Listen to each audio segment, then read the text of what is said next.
Hello, guys. I'm here. It's I forgot this was on Big Ten Plus, and just sitting here trying to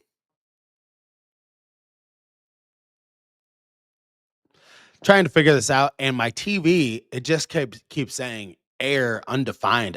I don't know what's going on, so I'm watching it on my phone. Thank you all for being here, and I see we have positive comments from the court of public opinion here.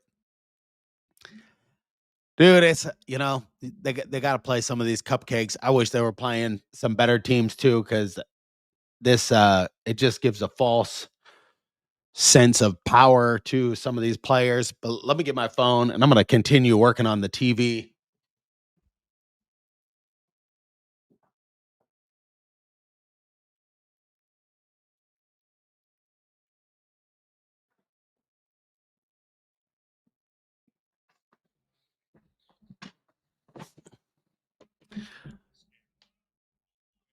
But yeah, this Big Ten Plus, I think I need to update the app on here. But I really did want to do the game today, just because there's going to be a long stretch. But we know who Indiana is going to play in football now, which is kind of exciting. If you watch that game last night, what did you think of that game? How that went down between Alabama and those guys? Alabama and Oklahoma. It was a depressing game to watch if you were an Oklahoma fan, right there for sure. 0-2. But Indiana right now, 16-7. This is so hard for me to watch on my phone. But by all accounts, Indiana should really throttle Chicago State. They are terrible at everything. Connor Enright just hit a 3-pointer, which is some of these guys do. Like, he needs to be able to shoot the ball. There's actually 4 guys on this team that I think need to play better. And it's Tatum Connerway, Connor Enright, Sam Alexis, and Reed Bailey. I mean, those 4 dudes need to really pick it up. I know, DeVries and Wilkerson, they have their up and down times, but this team cannot just be. They need somebody who can get to the rim, or else it's going to be a long Big Ten season. Some up and down play. Lamar Wilkerson takes a 3, nails it. And 22-9 now.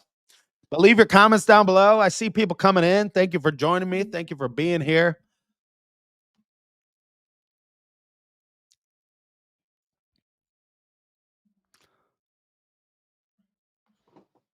Let me turn the camera on.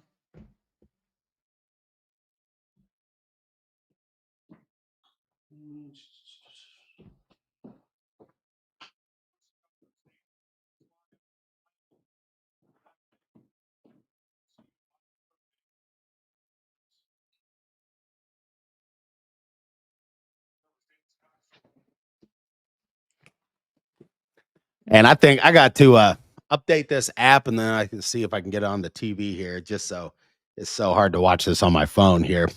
It's 22-9 right now. Hoosiers are up. And, they got this game. They got a game Monday, and then they're off for about 13 days before the Big Ten season. So got a lot of stuff gonna happen in between then, because then January 4th, that'll be their first Big Ten game.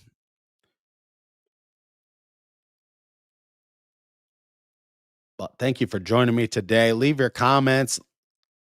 I really just want to see. I mean, IU has no upside to this game. That is right. They're not going to prove anything to this game. But I wanted to jump on here, talk to everybody. What kind of a holiday is everybody having? Are you having a great time watching the college football playoff with Indiana as the number 1 seed? I mean, it's something. These things are all right. Here we go. For some reason, this Fire Stick does not always update apps. I've had it before. It just spins and spins, and I have fast internet, so.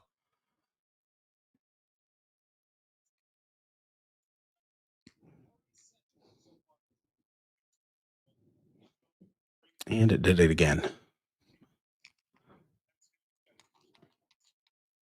It didn't even ask me.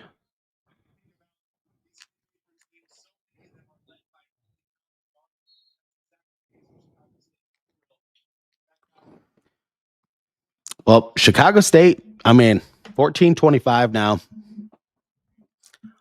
Concentrate on the game. Nick Dorn here,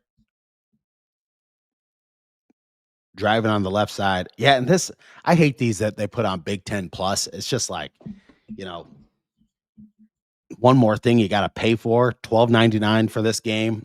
I mean, this is the last one on here, but I do know people that are either riding in their car. I know sometimes it's hard to find the radio stations or whatever, even on your phone.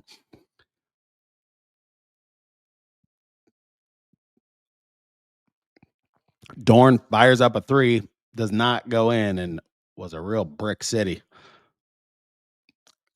Connerway with the ball out top. They're double teaming him, and Chicago State. One other thing with this team, they cannot foul. Like, this team cannot get into massive amounts of foul trouble. There has to be another philosophy going forward. And I was watching, he brought it up in a podcast the other day on Podcast on the Brink. And, go back to that Baylor game, and those guys fouled out of that game and they won that game. But that's been an issue for these guys. Lamar Wilkerson cannot get handsy. I mean, if you're not athletic enough to stay in front of the guy, you got to be better at helping or something. I mean, somebody's got to fill in the gaps, or you just got to move your feet, keep your hands back. You just got to know when to let the guy go and take the shot. Some of the fouls they've committed are very stupid fouls of reaching in and that kind of thing. So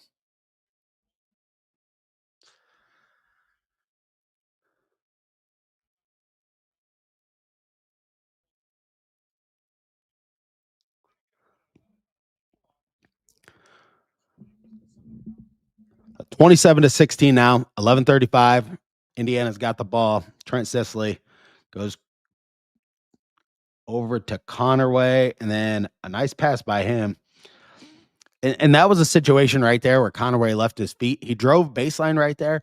When you're playing against bad teams like this, it can make you evolve into having a lot of bad habits. And that's one of the bad habits that he has. He against Kentucky just drove himself at certain times into trouble, into certain places, and then just turned the ball over. I mean, he had 6 turnovers in the second half of that Kentucky game. I know it said 4, but it was like he's got to be better. They all collectively leading into the Big Ten. And not that I want to take we got really excited when they beat like Kansas State and a few of the teams that they had to play. We got excited about that. They're at a commercial break now. 16-27 right now. But yeah, I'm starting to see that the fans are not super hyped about this team, and we got to see. They're going to have their chances in January. That's what I hate about watching this on my phone is I was going through the schedule. January, they're going to have their opportunities in January. You play Purdue at home, you play at Michigan, you play at Michigan State. You got a lot of big time opportunities. But the teams, and I was going to talk about this on here. So, I mean, I was looking through the teams Indiana is going to have to beat. So, and that's another game. I saw a stretch where it's like they play this. Well, I don't want to misspeak. I think they play like at Purdue, then Iowa at home, and then at Michigan. Definitely kind of setting you up. But Iowa right now has more votes. If you look in the top 25, and of course, you got the teams that are going to be really hard to beat, which Michigan is a juggernaut. Purdue is good. Michigan State is top 10 also. They'll probably be top 10 all year and they'll probably have a few ups and downs, but Nebraska is a surprising team. They're going to be a team that's going to be formidable. It's hard for me to root against Nebraska. I actually like that guy there. I like what he does. And then Illinois, they're ranked 18th, but then outside of that, the teams Indiana's gonna have to crawl past is USC got 68 votes, Iowa got 47 votes. They're the top 2 outside of the top 25. And Indiana was there at 22 just a couple weeks ago, with our name. I'll admit it, with our name recognition, we get more votes than other schools do if we perform well. But these are the schools we're gonna have to beat are USC, Iowa, UCLA. Without looking at their schedule, we got 4 votes, and then Wisconsin got 1 vote. But those are going to be the ones: USC, Iowa, Wisconsin, UCLA. Those teams in the middle and down, Indiana has to beat those teams at home and beat 60% of those teams, 70% of those teams on the road, which is hard to do. But it's going to be those middle tier teams.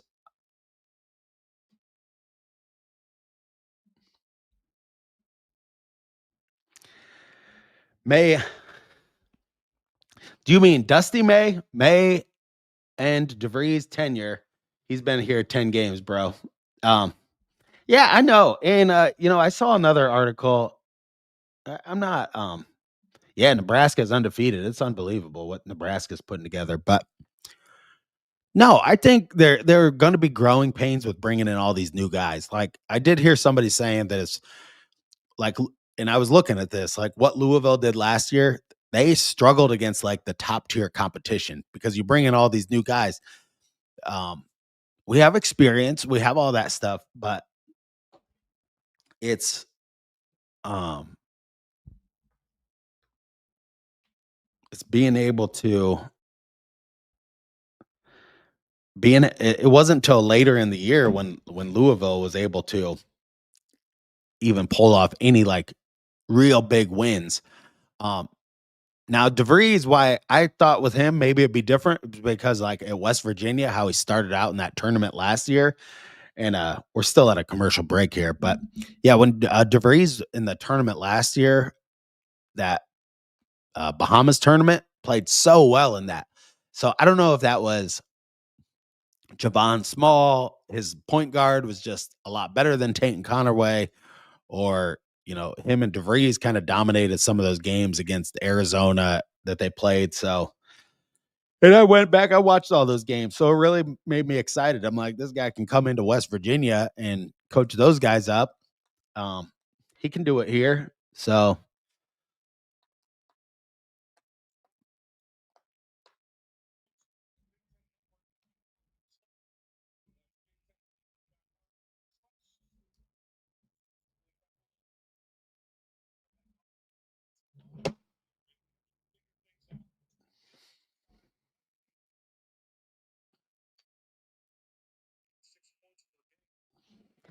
that's what I hate. Like the announcer saying, like, Indiana's played a bunch of these cupcake games, and they sit here and they're like, "Well, their offense has got it all figured out." Like, no, they don't. That the defense is probably the strongest part of this team right now, and they really got to work on the rebounding and the turnovers. But this team is not great offensively when they've went up against better, more athletic teams. And you got to be able to get to the rim. If you cannot drive the ball into the paint and make the defense commit, then you can get that swing out pass and get the ball whipping around the outside. It's gonna be a long season.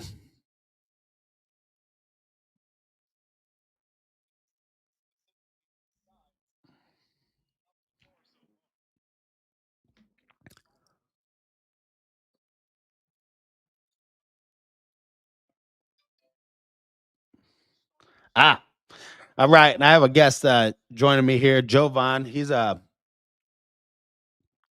And I think he goes by Joe. I'll ask him, but we'll bring him in here. Hey, Jovan, how you doing? Hey man, can you hear me? Can you hear me now? Yeah. There we go. He's gonna join me on some videos. We're gonna do some like back and forth videos talking about the football, maybe once a week, and then we'll see how incorporated we get. But man, I'm struggling to get this on Big Ten on my TV right now. So, Oh, really? how's your day going? And why don't you introduce yourself to everybody? He's watched the channel a lot and is into YouTube and stuff like that. So, Sure. Yeah, just a big fan of the channel and uh, looking to help out maybe a little bit. And yeah, just passionate about Indiana sports, Indiana basketball, especially. I know we share that passion for it, and yep, I like how you get worked up over it as well because I do too sometimes. And we're similar in that way. So yeah, don't hold back. You know. yeah, and I put my foot in my mouth a lot and stuff like that. So it should be entertaining sometimes I'm on and people can pick on me and whatnot. But no, I grew up in southern Indiana down by Bloomington, and I've, been around the campus and the town most of my life.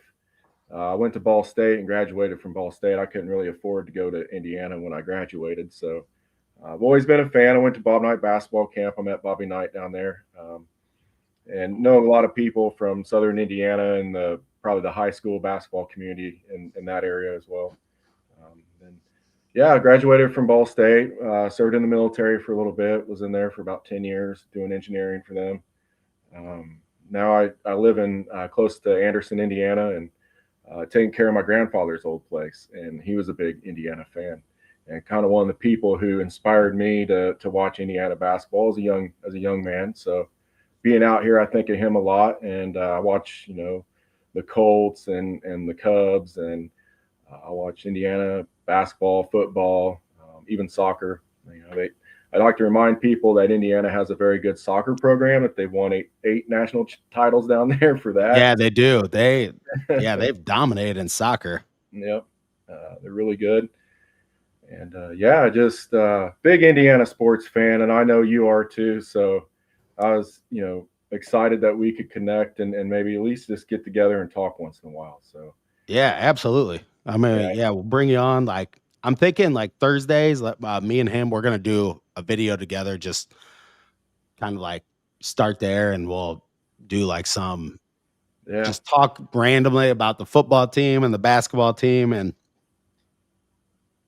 I tried to fire that up some last year, like later in the year, but it just my schedule and everything. But right now, I do have the time to do it with the grass not growing. But yeah, and I have a huge yard and it's hilly with a lot of trees. So when it gets summertime, it's my friends do not envy me in my yard. all right, well, Sicily hit a three, and we missed. DeVries just hit a three before, so Indiana's out 36-16.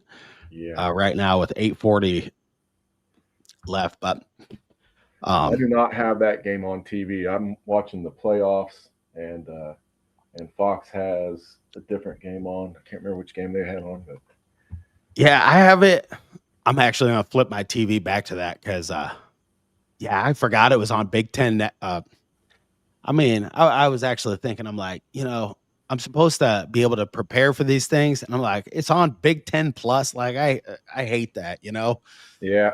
So I was scrambling. I got back. I was like just eating lunch, and I'm like, oh shoot, like I don't even have this app. It's not updated on my TV and whatever. That was one of the last things I thought of too. Was like, well, what channel is it even on? So I just flipped my TV over, and I'm like, oh crap, this is not even on TV because I saw all the other games on. Yeah, Michigan State's on Big Ten Network right now, but yeah, the Miami game going on right now is definitely. But it's a great day of sports today. I mean, today is one of the most games. There's an NFL game on, and I didn't even look at that. There's an NFL game on today too. So we get to that time of year where it's just like they just start scattering sports into like every single day all over the place. It's good for gambling if you're into that. There's a lot to choose from. And one St. John's in Kentucky. That's a big game with Patino going up against them, and with the struggles Kentucky has had. Oakland's hanging with Michigan State right now. That's surprising. Yeah, it was 26-19 that St. John's Kentucky game right now. and they're playing at Rupp Arena. So, boy, they either I don't know what their temperature is. I mean, they probably love Rick Pitino there more than like Bob Knight. Is Do you from think the. Kentucky wants Rick Pitino back at this point? I bet they would take him back. Really, for I love how St. John's plays because their team. I think Indiana almost has to play this way where it's like they can play such gritty, hard defense and make it so hard to do things. They can, I mean, they like last year, they could not shoot for a lick, but we're still a top team, which is amazing. Yeah. Which just really goes to his coaching. It's like they weren't good at shooting, they weren't good at this, and they were still a one or two seed last year. Yeah, I don't keep track of what they're doing very often.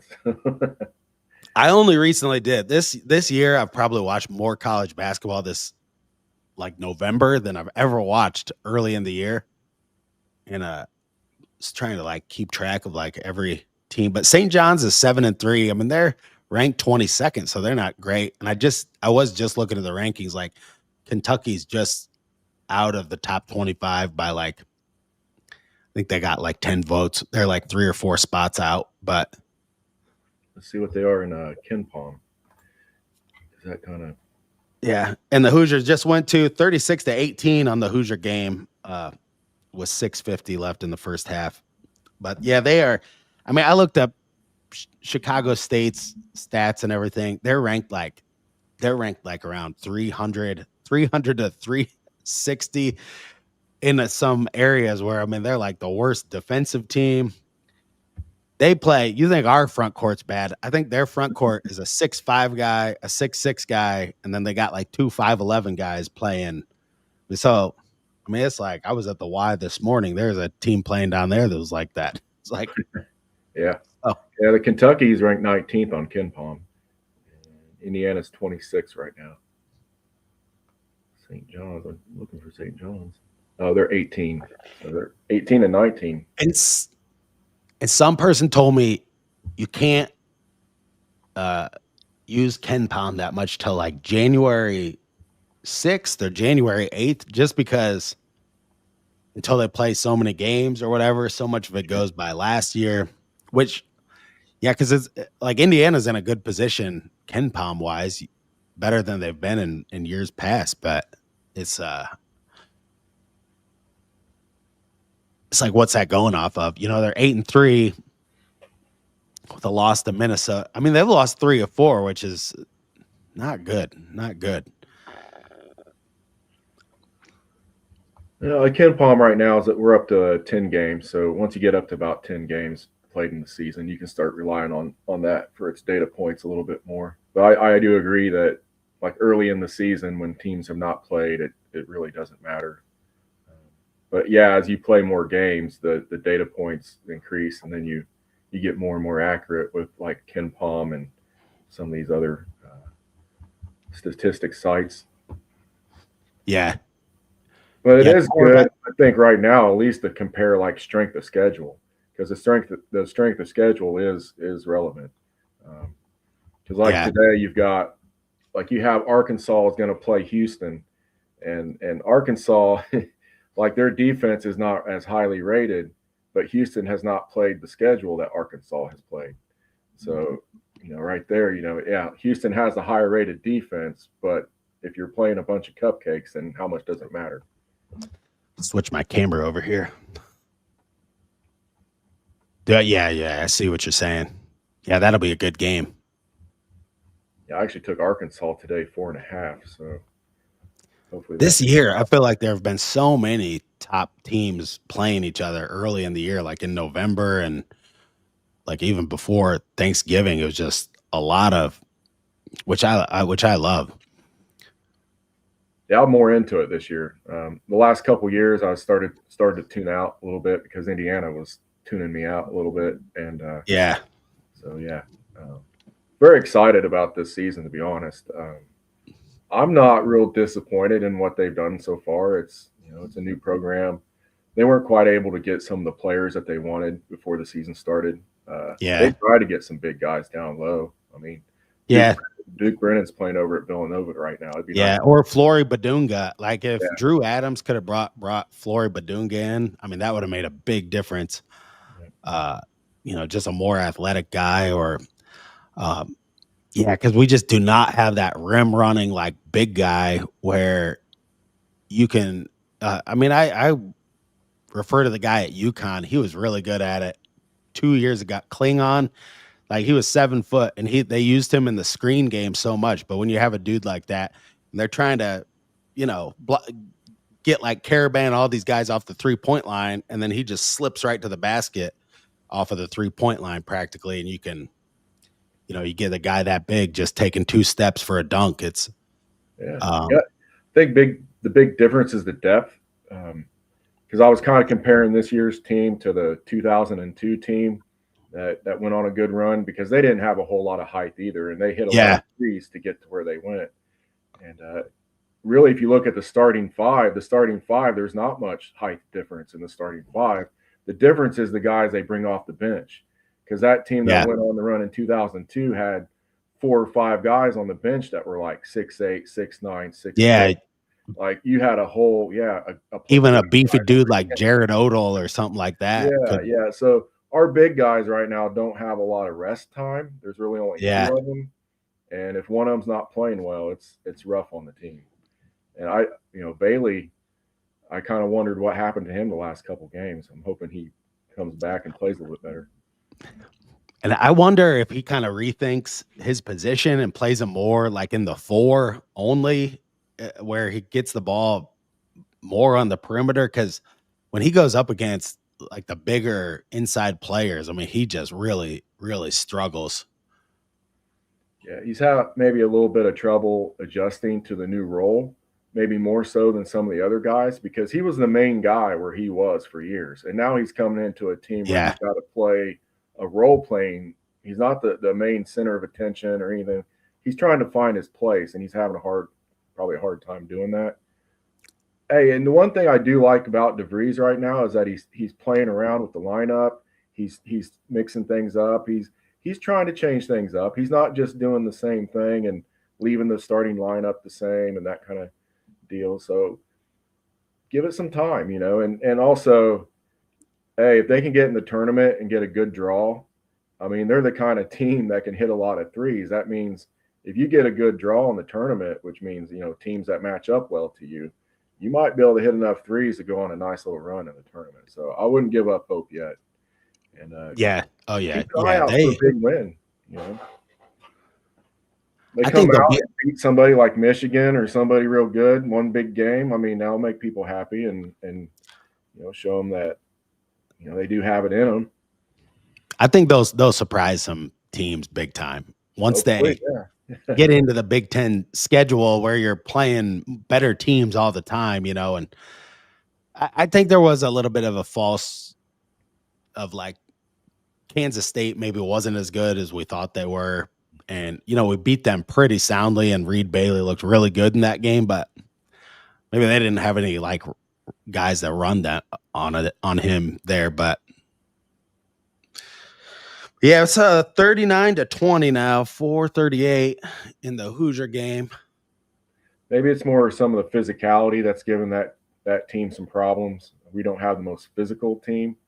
We're talking about missing some athleticism, but this is the physicality. Like they're not the most physically up in you type team.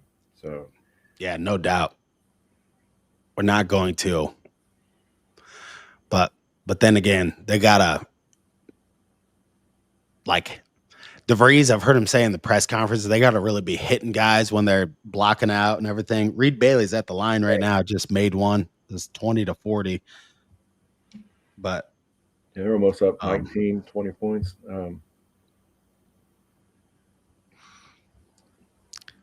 And I'm looking for my mosaic view on YouTube here so I can just see like all these games at one time. Wilkerson's 5 for 8. See, I think this team's they're going to be really tough to beat when they're at home because of the shooting. Like when they're playing in Assembly Hall, that team's going to be real tough to beat because they're going to kill people from behind the 3-point line. It's on the road where they're having issues because your shooting is not going to be as reliable on the road. So you Yeah. have to find secondary offense, and they're trying to find out what they can do for that secondary offense. You know, obviously driving in addition to Yeah. driving to the hole in addition, or can we get a post up game? Was what I've been thinking lately. Like, can you get Yeah. because you have like when you have either Wilkerson or DeVries come off the floor, that then the offense starts to have issues. When they're both on the floor, it looks a little bit better. And I like them both on the floor with just one point guard as well. Like I don't have any issues with Connerway or Like Tucker DeVries, he's almost one of our guys that gets isolated on one side and like backs guys down in more than anybody else, you know? yeah. And he takes people off the dribble. You know, he's one of the only guys that does that a whole lot.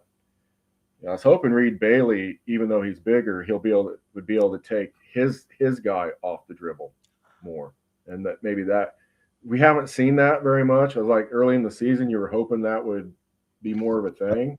That's what he did at Davidson, though. That's why it's so kind of, you know, he's maybe out of his element, you know, playing against some of the bigger teams. But yeah, when I watched all of his games at Davidson, it was like he'd get the ball at the 3-point line and then just kind of like drive off of that and, you know, take a 6'10" guy doing that. But yeah, it's different though when you're playing in the Big Ten and everybody's, you know, super athletic and it's hard to get around people. He probably is having a little bit harder time just adjusting to the physicality. But hey, and it can change over the season. Like these guys can change and adjust. So yeah, coach, if he's a good coach, he'll get these guys to adjust and do a little something different over the course of the season. Be playing your best ball come tournament time, right? I think he is a good coach because, I mean, he benched Reed Bailey in that Kentucky game. He only played 8 minutes. Yeah. And it was like, I mean, he recognized that, like, he could not, whatever was going on with him that day or what, you know, the other team was doing to him, he just, could not really be out there. So it's good that he's like, you know, kind of, you got to recognize that. And he's I mean, using the bench. He's using the bench as a motivating factor. Exactly. How many years has it been since we've seen that? Like, you have to use the starting lineup as a motivator and play around with it, because hardly ever are you going to have 5 starting guys that are going to be the best matchup every single game. And if you have a coach that's doing that, he's not adjusting to what the other team is or what they're doing, like how big or small they are, how fast or slow they are. He's throwing his guys out there every time being like, well, we're just going to do what we do. Now that's what we did with Mike Woodson, and Archie Miller did that. Yeah. Oh my gosh. There was like. So stubborn, man. One thing that drove me nuts about Al Durham, and I don't know why this just popped in my head, but that dude would dribble the ball like up over it, just out of control, up over his head. I mean, it's like right there is like, oh my God, like practice dribbling. Like, what are we doing here? I love Al, man. Pretty basic skill, you know? I mean, I always thought he was just kind of like a C-, like he might have been starting at Ball State and he'd be like a big star, you know, Al Durham. But yeah, we've been having trouble bringing in the guys that we want for a while now. And so that being part of the issue is that we didn't really get a couple of the guys we wanted in the offseason. Part of that being the residual effect from these last 2 coaches and how the program has not been successful. You know, I wouldn't blame it as much on DeVries as much as it's cause and effect. What caused that? Well, it's the last 10 years. It's not necessarily that. Yeah. You know. And I think he had no choice I think he had to get rid of all the old players. I don't think he had any choice. I think he probably talked to some of those guys and, you know, tried to get them to buy into his system or whatever. But, you know, Malik Renew's not going to buy into rebounding all of a sudden after 3 years of like being able to get away with whatever he wanted to do out there, you know. If you want to reset the culture, it was probably the best move. And that is one reason I see people, and I do it too, but rip on Connor Enright, and it's like, well, he's not producing and he's not enough. But I mean, he's just another guy there who is like knows DeVries culture, knows what he wants. I mean, he's kind of like a white Chris Reynolds in a way. I mean, he just doesn't shoot at all, and he tries to play tough defense, but he does limit them. If they had another guy in that 2 spot, and I was talking about it when I first came on, Conway has to play better. I mean, he's just he can't drive into the lane and leave his feet, and he can't cause turnovers that way. DeVries has said he gets too out of control, and that's like you got to take the good with the bad because he's so aggressive. But hopefully he kind of like starts to figure that out, like when to go fast, when to go slow, and where the plays. Kick the ball out more, drive it in, Yeah. and then kick the ball out. Sometimes you're going to be able to get to the rim, but like in the Big Ten, when you're playing with all these big trees down low, it's rare that you're going to get down there by the rim and get a good shot. So drive it in and then kick it out. Yeah. It's kind of the same thing as inside out when you have a good post player. You throw it down in and then you kick it out. Well, I didn't really see that with Mike Woodson's teams very much either. Like they were all about playing through the post and all that. Well, where was the inside out? Because you didn't have much of that going on at all. No, it was all inside. And a lot of people that play basketball in Indiana know what inside out is. You got to suck the defense in so you get a good shot, right? And I mean, that's high school stuff, man. If you're not doing it in college, come on. Yeah. Oh, yeah, no doubt. And some teams can't do that. Like maybe you don't have a post player, but teams with a good post player, you do the inside out through the post player. If you don't have the post player, then you have to drive and kick, right? And Conway needs, I think, to kick more instead of shoot when he drives in. That's just my opinion. It's a lot harder when you're there with the ball. It's easy to say when you're sitting here watching. Dude, I know. I'm getting to the age where I highly overestimate my own athletic ability, like all the time, Let's see, Wilkerson's 5 for 8 from 3-point line. That's really good. Yeah, it's good to see him get it going. Yeah, it's 27-49 here. It's almost halftime. Indiana they do score a lot of points against these bad teams. I mean, wow. Nick Dorn's 4 for 7 from 3. That's good for him. He's the guy that I think he's not doing it yet, but if he could get in there into Enright's spot, maybe at some point, I don't know if he could be a starter or if he could be off the bench. DeVries seems to rotate guys in really quickly in the game and not let guys get gassed. I've noticed like at the 17:30 mark, he'll just about every time bring a couple of guys in, 2.5, 3.5 minutes into the game right there. But Chicago State just scored 29-52 now, and they're just coming down to the last shot. Tate and Connerway's bringing it up. Well, what do you think about playing Alabama in the Rose Bowl?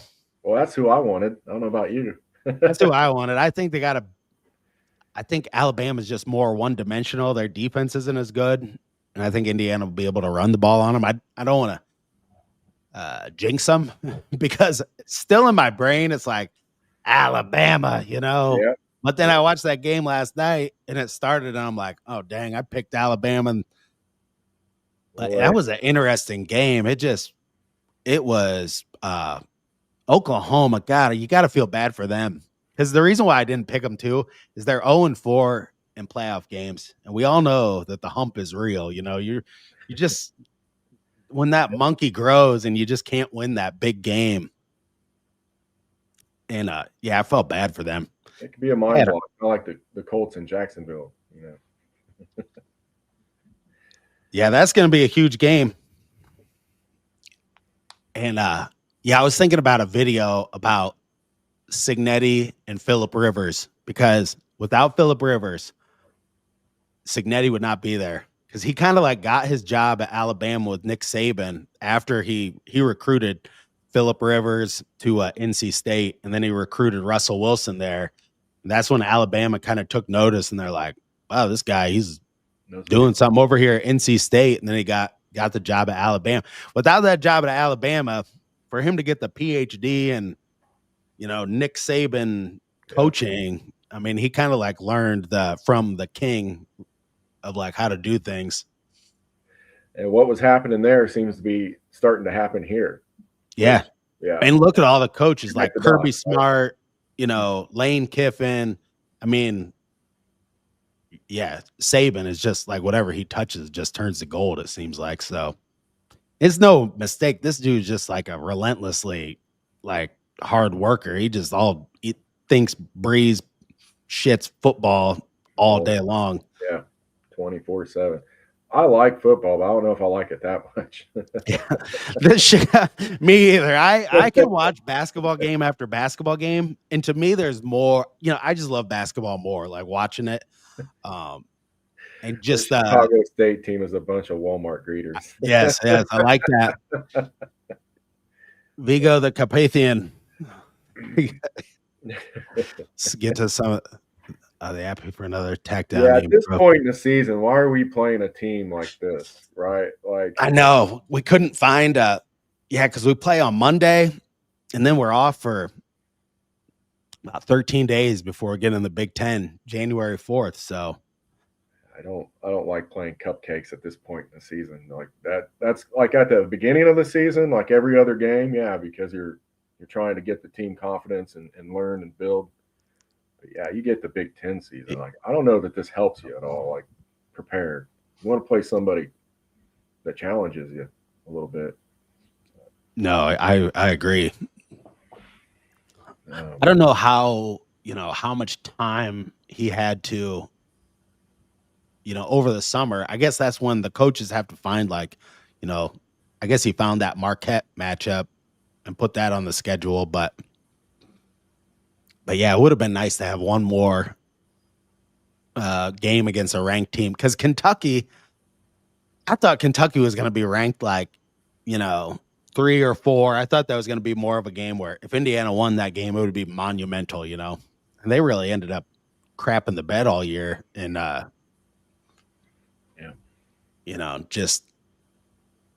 they're still trying to figure it out. I hate that we let them off the hook in that game, though. Because we didn't play well in the first half. We had them on the ropes and just at halftime. I think we were probably pretty happy with what they were doing at halftime. And they were like 1 of 13 on threes in the first half or something. They were awful on 3-pointers. So I was just thinking, yeah, I can't believe their defense is keeping them ahead in this game. And yeah, in the second half they come out and just didn't match the physicality and the intensity of the other team. That's a good way to put it. I do like how, like, I've seen DeVries, like, because he started the season with Enright and Connerway playing a lot and starting the game, and I've started to see him go to 1 point guard more often. So you're starting to see either Connerway or Enright on the floor instead of both of them on the floor at the same time.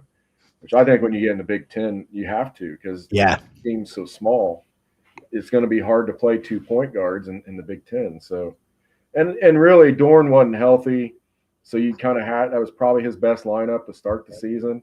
And like you said, Enright had been with them for a while. Like, he had played with Tucker before, and so like, he was one of the only guys who knew the system, had played with Tucker, like. So he was a good guy to bring in to get the season started. I don't think you're going to see him start the whole year. And I think he will lose his spot to either Dorn or Bailey or whoever ends up being in that starting lineup. And it might change over the course of the season and game to game, depending on matchup. But so far, I think it's just fine. You can't expect this team to win a national title or something. Not with the players they were able to bring in. They missed out on a couple guys. And then you hope they play well enough. Like, to me, if they just make the tournament, I consider that a win. That's something you can go to recruits with and say, hey, we made the tournament. If you come here, we can make it further. I mean, that starts to make your selling point, right? Exactly. Yeah. Yeah. We need that jumping off point, like You the need that selling tournament. point.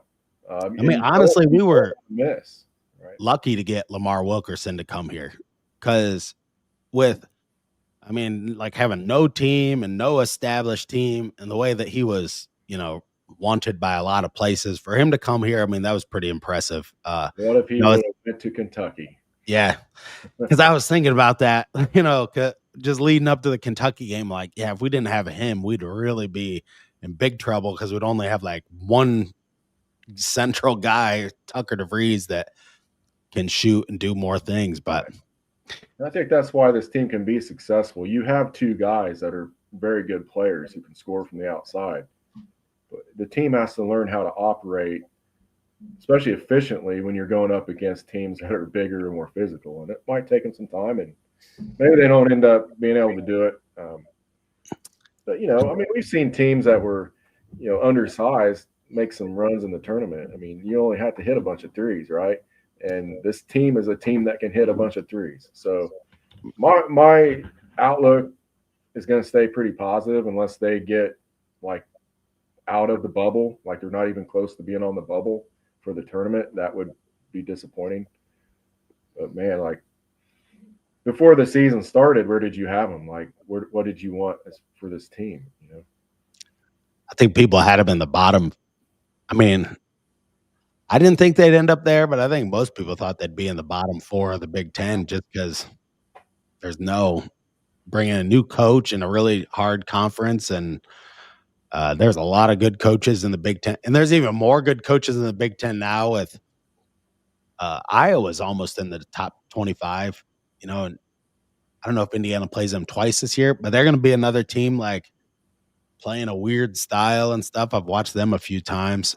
But yeah, the teams are going to like Iowa, UCLA, all those middle of the road Big Ten teams, Wisconsin, going to have to take advantage.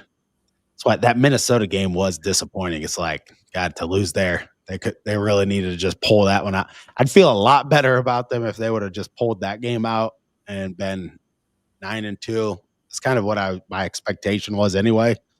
Yeah. But maybe one game off where. But yeah, the barn is a weirdo place, is what everyone says. I've never been there, but seen a lot of teams go up there and have problems, especially if you're early in the season. You are a streaky shooting team, right? Which means when you go on the road, your shooting can be affected by the environment pretty easy, especially earlier in the season on a team that hasn't played together a whole bunch. This team has not figured out how to win in close, tough games in the Big Ten yet. So give them a chance. I think they probably figured out by the end of the year. Like Tucker DeVries is a very smart, heady player. He's not the most physically gifted guy, but very, very smart the way he plays. You got two just dead-eye shooters, man. Want Connor Way maybe to drive and dish a little bit more, like I've been saying, and feeding those guys and sucking the defense in. But they'll get it as time goes on. I think they'll develop secondary offense. And you have Dorn coming back in now who's starting to make his presence felt, gaining confidence. So.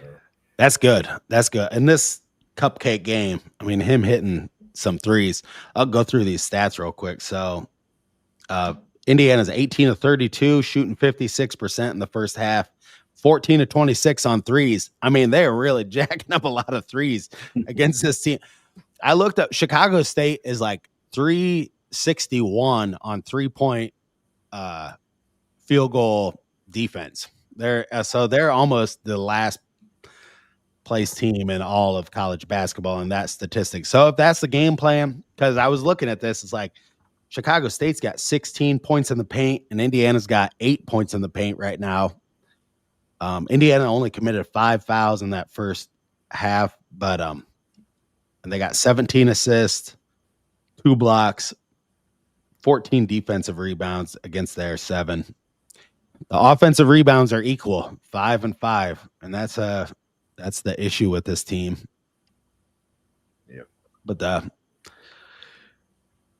and both teams are 100% on their free throws. There were like only 3 free throws taken in that whole first half. So, and Miami just got down in field goal range. I did not really think this was going to be a defensive battle, but you guys got this game on too. It's Oh wow, yeah, 0-0 still.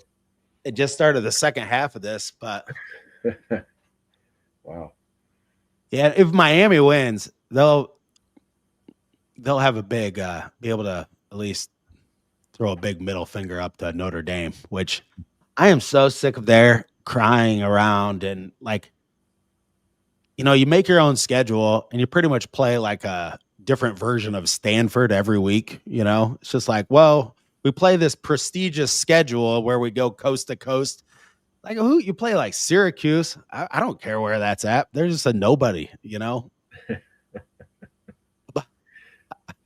Bunch of big names, but the teams aren't very good. Yeah. Yeah. At one time, Stanford, and even USC, that was their best win, but USC is just not what they were when they were paying people with houses and cars and stuff back in 2005. But yeah, Miami's down at the 10-yard line. They're first and goal, and I'm gonna get the IU game back up on the phone here. But hope all you guys out there hit that subscribe button down below if you're enjoying this. It's almost a holiday weekend, December 20th, but it feels like it's already here to me. Oh yeah, it's a great day of sports, though. It's Christmas week, right? Already. Yeah. This is always the 20th is when I like look at the calendar. I'm like, huh, like I didn't buy anything yet, So. Got to go get mom something real quick. I still do it old school. I go to like Glenbrook Mall in Fort Wayne, and there's only like 2 people there now. But now it's actually survived the mall breakdowns. But I don't know. That's just my way. I just like to actually like do the looking, not on my phone. Yeah. I've actually went back to going and buying some items in person and getting away from Amazon a little bit. Yeah. Like cologne or perfume. If you're gonna buy something like that, you don't want to. Well, and clothes because like they'll send me things that don't fit very well. Like I don't want to waste my time, so I'll go to the store and try it on, make sure it fits before I buy it. Yeah, and some of those clothes you buy online, it's like they show up and they're like made out of like tissue paper or something. They just like don't fit right. Get something from Temu, buy a kitchen table on Temu, and it shows up. It's like this big, Yeah. It looked bigger in the picture. Yeah, I've bought some items that I thought were like basketball size that end up being like Christmas ornament size. Yeah. Indiana started out here. They got it's 29-52, but yeah, they were 14 for 26 from 3, man, from the first half. That's lights out. Yeah, they were on fire. They got to get those good looks when they play against the better teams, Yeah. Yeah, that's right. Kentucky game, it gets a little bit tighter and you're coming off screens. I just kind of notice how DeVries, he like sometimes comes off a screen. He's a taller guy, but he can get his shot off. But, not all the time is he going like straight up. Does he really have like a real, like what varying degrees of shots is he really shooting, or that they're not all the same kind of good look. So they weren't getting many great looks in the first half against Kentucky. Yeah, a little one-dimensional right now. So figuring out what that secondary offense is when somebody shuts down your 3-point shot, what else can you rely on? You got to have something. You got to be able to throw it in the post, drive to the rim, something. They're getting there, I would assume. Like you're not always going to hit a bunch of threes every game. Vigo will be 41 on January 20th. Yeah. Dude, I'm down with that. I like the old school ways. So I just got this book. Let's see where it is.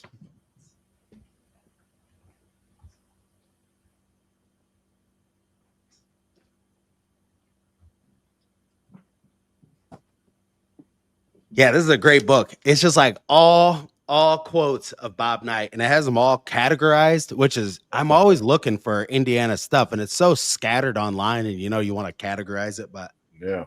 I mean, like one great quote from John Havlicek in here is that Knight was like terrible on defense when they played together. Like the coach told him like he could not move his feet fast enough, and he would like reach in. And I saw that was kind of fascinating because he was like all of his teams were such defensive teams, but And he had trouble with defense. Well, maybe he was terrible himself at defense, which is ironic. I think that's what the quote is. He's like, it's ironic that his teams were that way because he's like at Ohio State, he would just get ripped apart by the coach. Fred Taylor, would get after him. But he probably spent some time thinking about defense after that, right? Yeah, a lot of time. Like he's probably that was like his biggest flaw in this game. But, yeah, I think Miami. Oh, they almost just. I thought he was going to run it in, but they're down at the 2, 4th and goal now. Oh, Miami's going to score 0-0. Yeah, Miami's about to kick a field goal, and Conaway just whipped it over to Trent Sicily, missed the 3 in the corner. He's a dude that I'm impressed with, and yeah, I think he'll be around for 4 years. Yeah, he looks like a solid player, and just got to get him out of being a freshman. Yep, get a little more size on those bones, a little more. And that right there was just killer. Like Reed Bailey just went, down low and just missed like a point blank layup, and can't be doing that. It's just not good. So they're playing. They're 9 deep already. They've played Miles, Bailey, Sicily, Dorn. So he's going 9 deep. He just made an alley-oop from Conaway, so it's 56-31. But even when you're going against the lower teams, when you're evaluating the players and they're going against a team like this, you're like, wow. They have stunk on layups. Around the basket, missing. Even Lamar Wilkerson drives in and just kind of stagnates out. They gotta find a different path. Something has gotta change there. A little more secondary offense, my man. Yeah. Or maybe sometimes down low you can drive and just like have like a little pocket pass to somebody right down low, rather than thinking I just gotta like do the Euro step and go all the way and flail it up no matter what. Then that Minnesota game, didn't Minnesota put a zone on them? Like Minnesota, they zone most of that game. They put it on a zone a few times in that game, which would surprise you that Indiana didn't react well to it, because normally a team that's a good shooting team can shoot their way out of a zone. Like when somebody tries to play a zone defense on you, if you know how to break that zone down, you've got a shooter or two, you can kill a zone really easy. Like beating a zone should be easy. And especially the corners are normally like wide open. Like if you have a guy that can shoot corner threes and you play a zone, it's just so hard to because you're so front facing when you're in the zone, it's like when the ball gets in the corner, like everybody can't really all turn that way, either to get over there in time. But yeah, getting the ball into the middle of it and right. See, when you get the ball in the right position, it brings more than one defender. That's when you beat the zone. You get the ball in the right place, you're going to draw more than one defender, and then you're going to be able to kick the ball. It's almost the same thing as inside out or drive and kick. With the zone, like you're just really putting the ball in space and then drawing defenders, and then you get your shooter open like that. But the point guard is very key on beating the zone, because the point guard's got to make the right pass to begin with, or drive the ball into that space and suck those defenders in. But they'll get it. I think Minnesota was the first time they'd seen a zone this year. So, and then being on the road and not being able to shoot their way out of it, like if you can't hit threes, and it just makes it really tough. You can suck the defenders in all you want, but if you're not hitting those outside shots, it's not going to help none.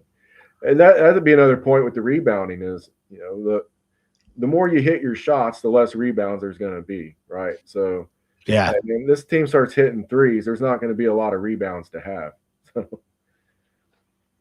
Chicago State, they're going on kind of a run. Well, not really a run. It's 36 to 56, but they're keeping it.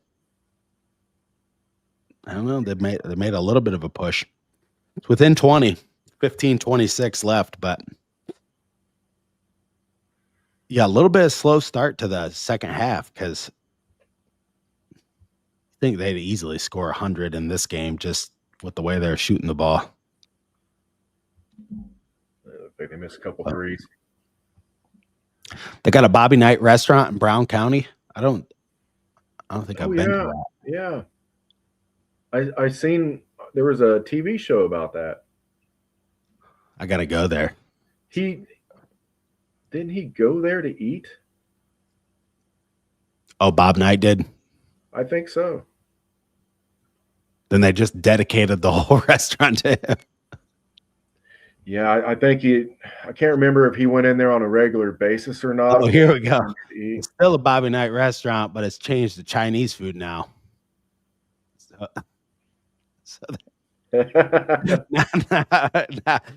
Hey, we were chatting on the he was on, we had a lot of Hoosier people on the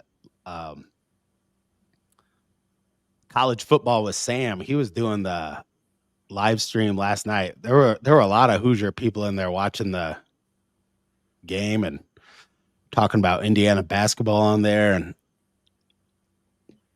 so how you doing? Thanks for coming back.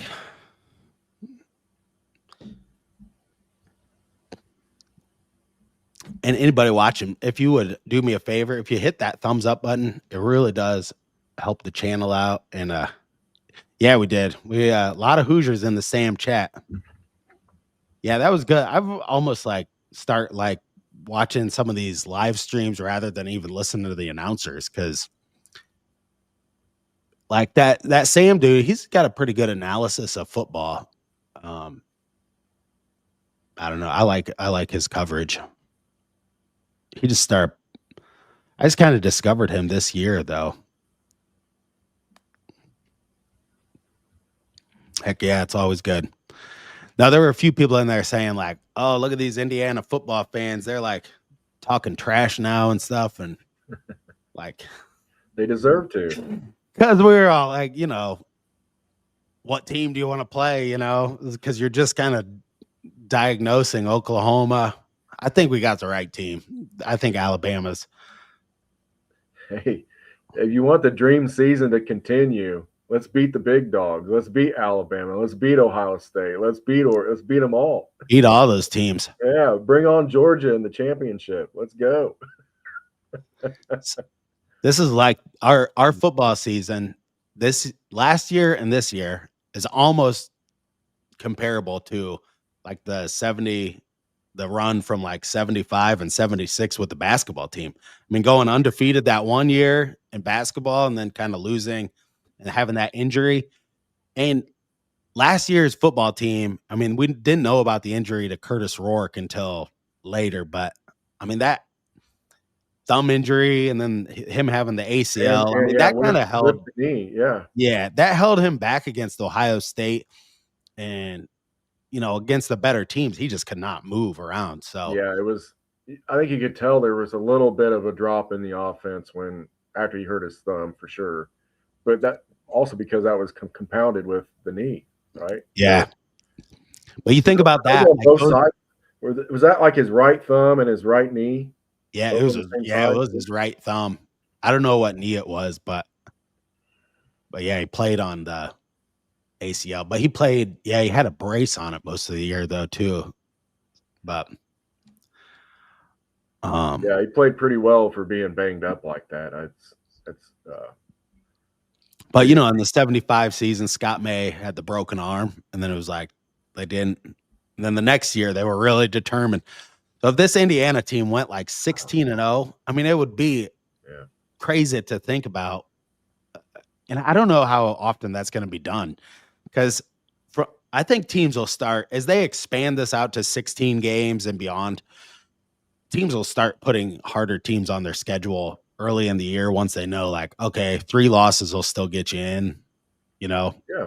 And so I don't know. I'm just thinking like it could be a 72 Dolphins situation. If Indiana went 16-0, that could stand for some long period of time after that.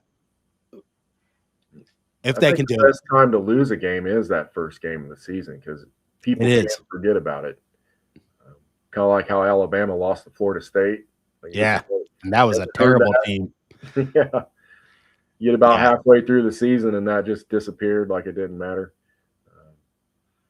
If Indiana last year would have lost to, and Miami just picked them up. If Indiana last year would have lost a game like that to a team like Florida State, they wouldn't have even put them in the playoff, even with one loss. It's like they lost to the best team in the country, and everyone just immediately disparaged them because they're like, "Wow, they're Indiana, they suck."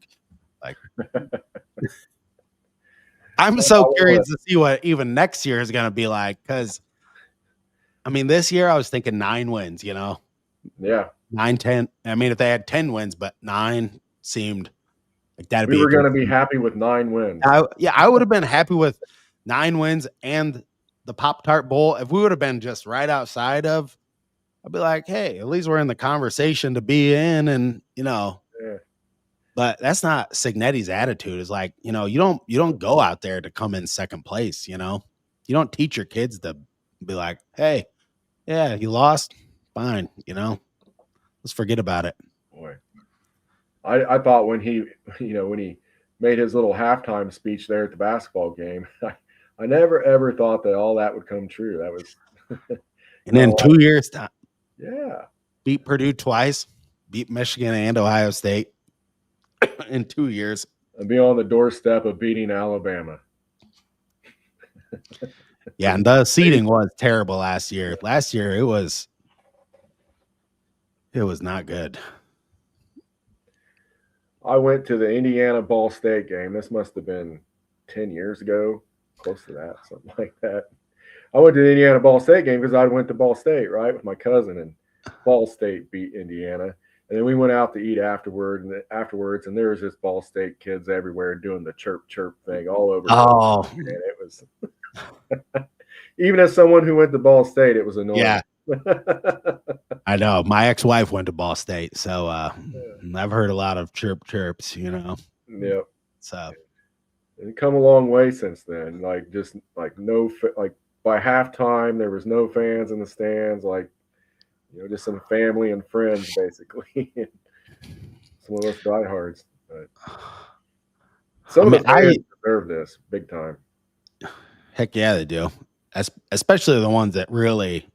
I mean, I've always watched every single Indiana football game, but I mean, I got to admit, there's some I turned off in the second half. I'm like, I was always religious like that with the basketball, but not the football. I'd tune into football once in a while, family, friends, there may be ranked high, maybe go to the game to have some fun because, going to games back in the day, it was cheap. You didn't have anything else to do. I mean, it was something, get out and just, on a nice day, especially, and go to the game. But I've never heard this before. We always called Ball State Testicle Tech. No, me either. It must be. And he hit the upright with that. Miami just hit the upright on that field goal, but tight game here. And Indiana 40-62. I mean, I'd like to see Indiana pull away, and a bad kind of turnover by Conaway here. They're getting a little bit sloppy in some of this play here because it's only coming about 11 minutes left, and Chicago State just nailed a shot, so they cut it back, put it back to 20 again. They're kind of just like Chicago State had stayed even with them for 9 minutes. Hanging around is not. Yeah, they're just hanging around. Let's see.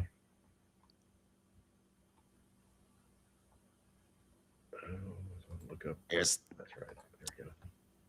Sisler, or that was Tucker DeVries with an air ball from the corner on this. Yeah, he's 2 for 10 from the 3-point line, man. He's been kind of cold lately. Can barely see. Just watching it on my phone is not that great. But yeah, Big Ten plus app. Oh, well, the other thing I hate about these I wish I had apps, the game on, but unfortunately, not today. I hate when they put a game like on an app like this, because like on your TV, then you got to go like into the app and then like back to your cable, you know, and it just takes forever. I wish they could integrate that stuff somehow better. Do you cast your screen to your TV?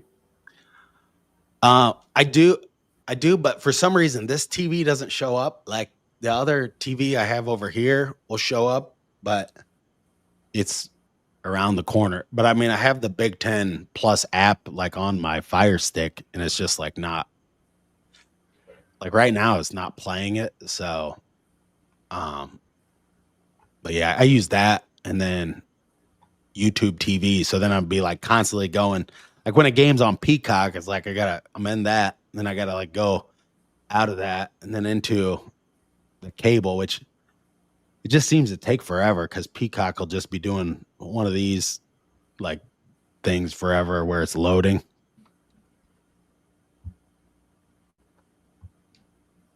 But yeah, it's 42-62. They just called timeout, and yeah, I'm guessing DeVries is not super happy here.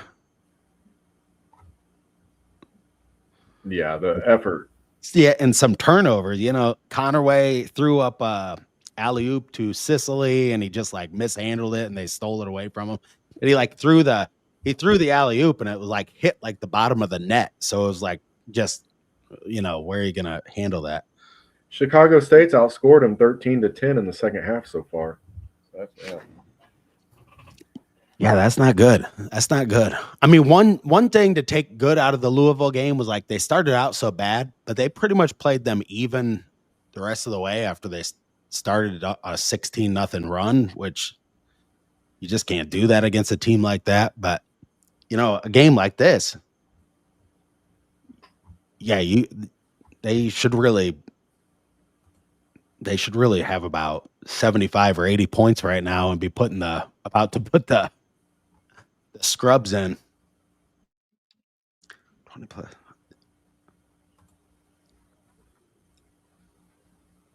Oh yeah, they're just putting up all these stats about how Indiana's season been like an up and down. Sure. Because of the streaky shooting, you know, you're going to have that's the way the team's going to be all year. Well, you know, like people keep saying, you know, they should hopefully be able to beat a couple good teams, especially when you get them at home. Like maybe you can beat a Michigan or somebody like that. I don't know if they play them at home. I haven't even looked at the schedule like that. Heck, maybe a Purdue or somebody at Michigan State. I just wonder what kind of mismatches they'll get in the Big Ten, because I mean, with the Big Ten always having a lot of good front court players, and that, you know, can they play small ball and like force a team to, you know, play smaller guys? You know, I don't know if they can do that. You know, down the court, yeah, make them adjust. Yeah, like if Michigan has like, yeah, if you can beat their big guy down the court, and I don't know, that's one of the things that they have to have work for them, like you in some of these wins where it could be a mismatch and you're just gonna like outshoot them. When the other team knows that you're a good 3-point shooting team, it's a lot harder to get that 3-point shot in the half-court offense. You know, unless you're Mike Woodson's defense. It's like, no, we watched that. Like, we'd play all those teams and we'd give up so many threes. Like we couldn't guard the 3-point line because we had 3 really slow guys. Like Mbako, Renew, and Balo, those guys could not guard on the 3-point line. So that's like if we played a team similar to that in the Big Ten that had 3 kind of slower guys and we have more perimeter players, that can be. Yeah, we've seen what that turns into. It turns into Illinois scoring 60 points in the first half at Assembly Hall. Like, oh my God, because that's how it goes when you can't. When a team gets into a rhythm shooting from 3 and you can't guard it and you just can't get there, that's what happens. That makes me start thinking of like Archie Miller's first game in Indiana State. Oh yeah, they lost by like 30. Oh my God. Like you're all hopeful and positive, and then that happens. Yeah. No, that was just like. So yeah, I mean, that's why I'm a lot more hopeful with DeVries. It's actually started off a lot better than the last couple coaches. His personality seems like he's a guy that some players will want to play for. Yeah, this dude's got a good comment. Yeah, this is what happens. It's like they do got to. He's got to show him that clip of. He's got to show him that clip of Rick Pitino from last year. It's like, you missed a shot, we don't care. Go play defense. You miss another shot, I don't care. Go play defense. Like, we don't care if you're missing the. Like, nobody cares if you're missing the shots. Like, keep engaged. But yeah, that's what is happening. Like I've noticed Lamar Wilkerson, when he gets a little bit, he gets in his own head a little bit. When he plays some guys that might block a shot down low and then he's not getting a good look on the outside, you can kind of tell he starts like shy away from the big stage, and he really needs to be like to just figure keep shooting. Yes. Just keep shooting. Yeah. He's the one that should keep shooting so far. I mean, hopefully Tucker starts to get in a better groove here. And shooters will go through some ups and downs through the season. But yeah, like Lamar, he's got to just keep shooting. This team needs him too much. I don't care if he's shooting it from the logo, put it up. Maybe not all the time. Yeah. Sometimes you don't want those shots real early and at certain times. Yeah, some of the real deep ones he's jacked up at certain times. I'm like, that was like not a good shot. Like, I don't care if that's your system. It's like, you don't always need to heat check yourself and throw one up from like half court, I mean, you don't have to heat check yourself. Exactly. Yeah. Right. It's like, exactly. There's some quote that Bob Knight had, something like that. It's like people have the idea that, like a team has to like lose a game to like figure itself out. It's like you figure a lot more out by winning games, and then just keep winning games, and then you know what I mean? You gain. Like, people have this idea that it's like you have to lose to somehow learn some. No, you don't have to miss. Like, oh yeah, well now I can go back. I'm not on fire because I jacked one up from half court. It's like, no, you missed it because you jacked it up from half court, and it was like, don't. Like, continue to put yourself in good positions. Don't take the bad shot just because you can. Like, be given the same effort and energy all the time. Exactly. It shouldn't go up and down with your 3-point shots. Yeah. So, yeah, 44-66. Indiana football does a real good job of that, especially on defense, of playing the same way all the time. They don't take plays off. Yeah, now that's where I think they need to adopt one of these fast, physical, relentless. They need like 3 words for the basketball team like that. I like that, that it's always fast, physical, relentless. That's a great moniker. Dang, tough shot by Nick Dorn just hit a 3-pointer. I wanted to point out, which that is one bright spot. I'm actually rooting for him. He's starting to become one of my more favorite players. Just good size, good shooter. He looks like a more athletic kid compared to the Yeah. other guys on the team. I think he'll match up better, like in the Big Ten. So I think he's going to take Enright's spot. Like you're going to see Connerway and Lamar at the guard spots. You're going to have Tucker and Dorn on the wings. And then down low, Alexis and Who's that other dude? Like I've not seen him yeah, play yet. So it's Josiah. Is it Josiah Miles? That's like a kind of a bigger guy that can play. yeah. Miles is like that forward guy that comes in. They Kinda really like a need small him forward. to another front court guy. Like has to be, I think, introduced at some point because these guys are going to get a lot of fouls in the Big Ten if they're down there. I take umbrage with from the logo back in my day that was called the downtown because the logo was significantly smaller than it's today from the. Yeah, no, that is true. Yeah, when you look at all the old courts, like IU just had like this small circle. You know, now the logo is like enormous. Like The Louisville's size of the logo is state as of big as the Indiana. whole court. You know, yeah. So. Yeah. Actually, I love looking at like when I watch those old games. I love seeing those old courts with those like UCLA just had a little blue circle or you know, yeah, just something nostalgic. I see them like resurface the court like at Assembly Hall just for one game like that. It's like a throwback night or something, you know. I like the court when it looks nice and clean and it doesn't have a whole lot of junk on it, man. Yeah, I don't like it when the court looks like a billboard. yeah, adding all this stupid crap to it. You know, it's distracting from the game. They've kept Assembly Hall pretty classic. You know, the guy donating all that money for the renovation, they put his name on there.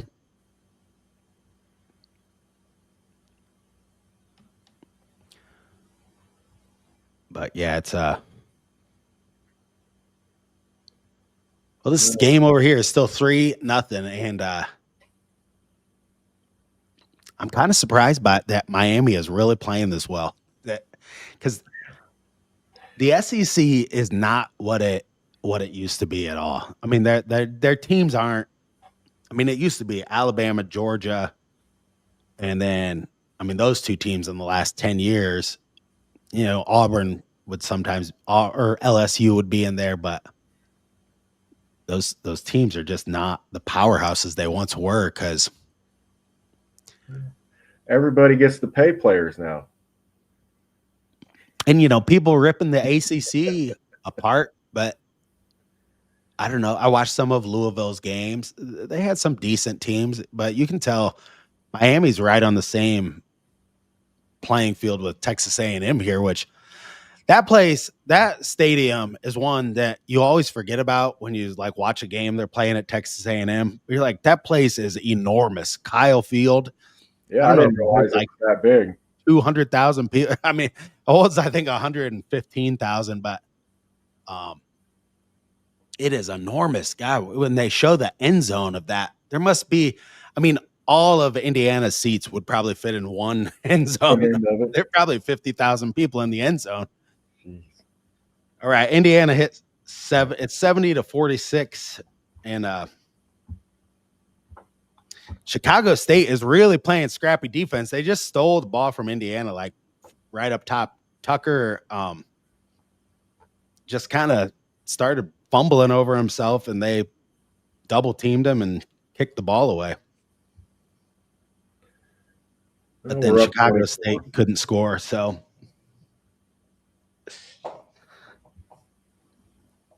Yeah. Well, I looked their ranking up. It was not very good. I was like, oh, wow, this is going to be an easy win. Plus, like a lot of times if you go and you check like the lines on Vegas, I mean, what they have this at. Yeah, you know, Vegas is usually pretty accurate on how much of an advantage a team has. So I'm always amazed how when you watch those in the NFL, I mean, they'll get those like right to like the 0.5. You know what I mean? Mm-hmm. Like right to like a field goal. made a bunch of people lose a bunch of money, and you're just like, wow, like how do they know? Because when you know, when it's about money, you have to know. It's wild how accurate you can be with the math and the statistics. But there again, like every now and then, anomaly comes and just blows all the statistics out of the water. This dude's a comment. I never really thought about this, but yeah, Peyton Manning is the only quarterback to go to a Super Bowl under 4 separate coaches. I bring that up. That's interesting. But if you haven't watched, he just released a video of him and James Harrison like driving around Cleveland. Everyone should check that out after you get off the live stream here, because hilarious. I had no clue, but you should just watch it. The practice squad used to be called the taxi squad, and Paul Brown invented it. So you could only have so many players on your NFL team that were on your payroll. And so he had a taxi service that he owned, and then he hired all the guys that played that were on your practice squad for the NFL. So guys that got injured. And so that's how the practice squad started. It was called the taxi squad. And they drove taxis. Put them over there and pay them for a while and keep them. They practice at like 3:00 at a certain field, and they drive all the taxis there for the practice at 3:00, like in Cleveland. It was interesting. He comes up with some interesting stuff. I have not heard that before, so yeah, I wouldn't mind checking that out. I mean, the Browns were a juggernaut back in the day too. I mean, they won like 10 championships out of 11, I think, at one point. Which, all right, Cleveland. Who was the guy that Manning was with? James Harrison from he's from Cleveland, but yeah, the dude that played on Pittsburgh. Yeah, I might look that up later there. Yeah, it was entertaining. It's like a 12-minute video, but yeah, hilarious. And Bob Golick is in it, because he played on the Browns and he's a Cleveland lifer. I just checked out the Omaha Productions a couple days ago for the first time, so might get more into that and see what kind of entertainment value it has. Yeah, people don't realize that. I mean, he's pretty much like running a film studio. Like that's what him and his brother are doing. And Eli makes videos, these Chad Powers and whatever. But I mean, they're just pretty much running a TV studio now. These two, yeah, they're all over TV. Two, Louisiana hillbillies that made their way and to win Super Bowls and do all this stuff. Oh yeah, that's awesome, isn't it? Even hillbillies can be good at football. I know. Actually, it helps. It helps to be hillbillies. I mean, there was one guy that said once, "Is like you can't play a proper game of football with a bunch of Sunday school teachers." Yeah, you can't. You need to be a little bit of a jarhead. A little bit rough around the edges helps, You're banging your head in the wall all day. Yeah. 4:35 left, and it's 51-73. Sicily just missed a free throw. He just went to the line here, but then IU plays Siena Monday, and then that's it. Then they're off for a while, and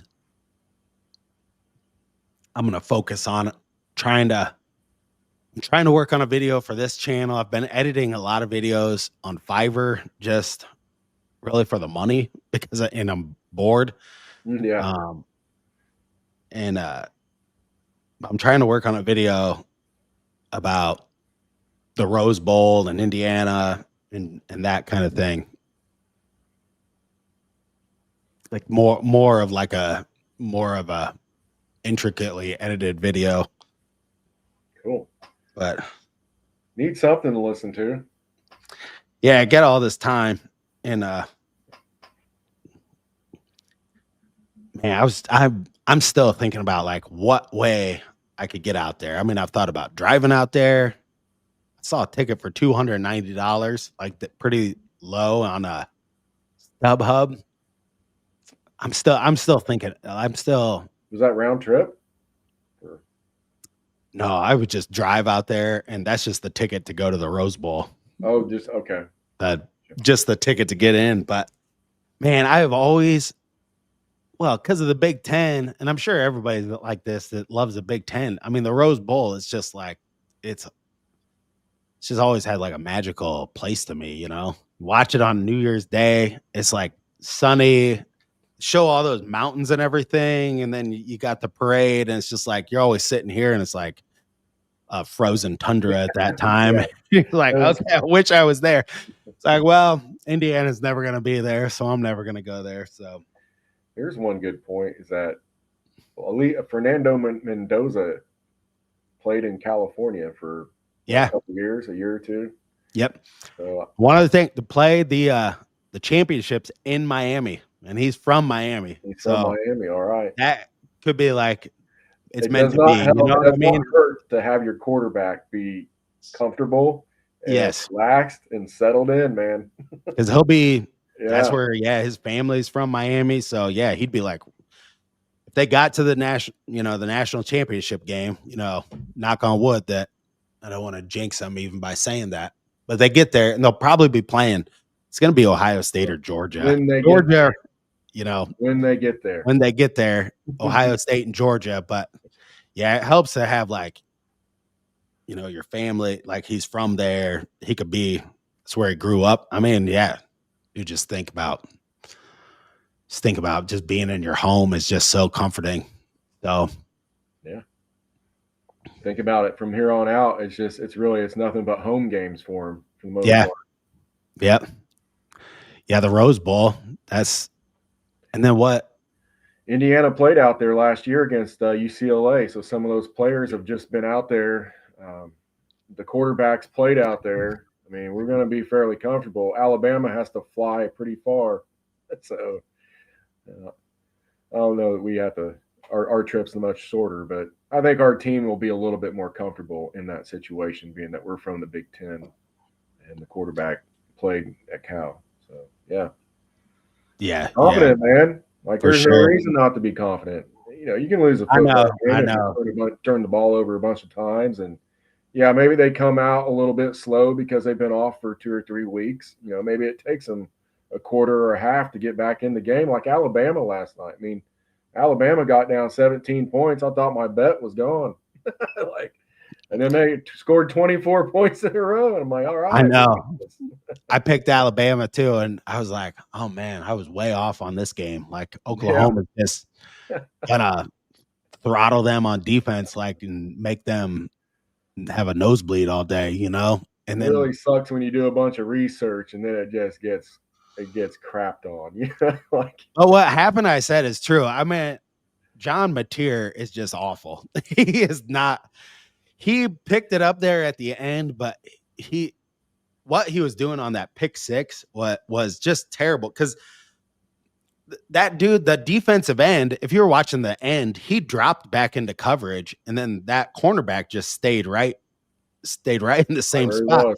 Yeah. So I mean, he just did not see that at all and just threw it. When he threw that ball like 10 yards behind the receiver too. So he actually threw it to the Alabama. I think he thought the Alabama guy was his guy. But he's like, uniforms were similar. Yeah. He's like a gunslinger, but he's like the kind of gunslinger where, I mean, not like Brett Favre. He's more like Brett Favre after like 12 beers kind of gunslinger. Yeah. No, just like a couple passes where he was jumping in the air and throwing the ball, and he wasn't throwing off of his feet, planting his back foot. Like he had a couple nice runs, but when it come to throwing the ball down the field, it's like watching Iowa play. Yeah, and then he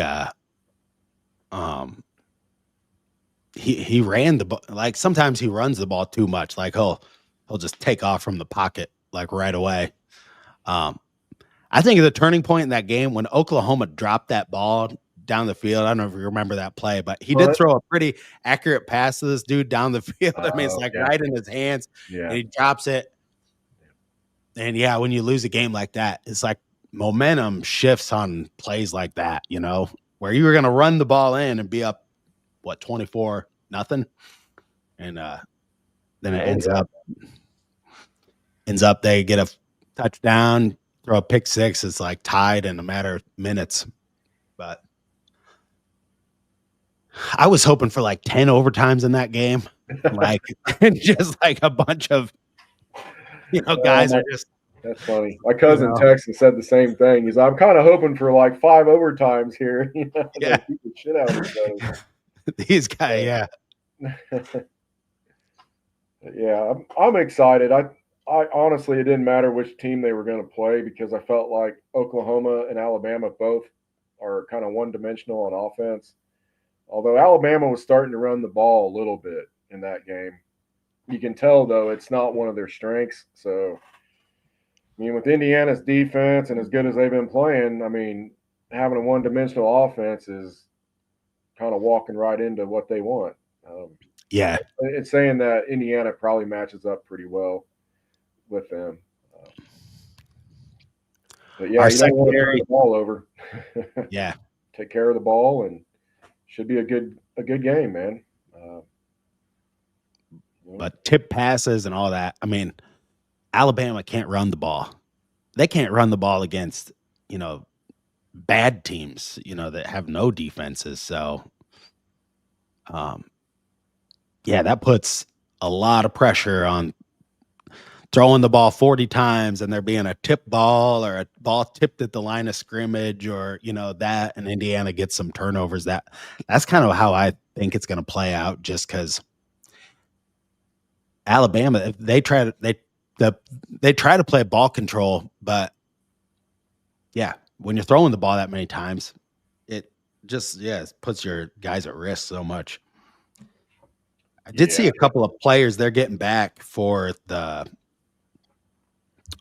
Rose Bowl that were injured, though, and I got to check out who those guys are because I just don't know their for team. IU. For Alabama, they had a couple of guys that got partially injured. They were on the sideline of the game last night. Maybe they were partially injured during the game, but they said like they'll definitely be like they weren't injured that bad. They could have went back in if they needed to, but they would. But I thought I liked the story too. Like Kalen DeBoer, he coached at Indiana, so it's a little bit better story to go up against him and bring him back. It makes for a better dream season when you beat Ohio State and Alabama yeah, away the championship. He should have said that. He should have said that in the assembly hall. Yeah, in Alabama too. Yeah, then everyone will be like, okay, that's right. Oh yeah. It's I'm just having fun with it, and it's kind of all cake from here.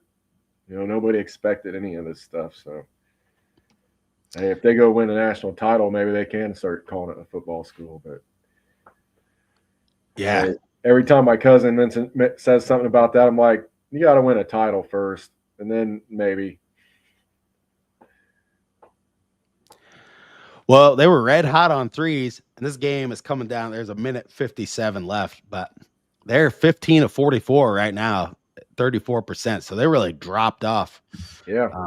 And missing free throws, 10 of 16 on free throws, 62%.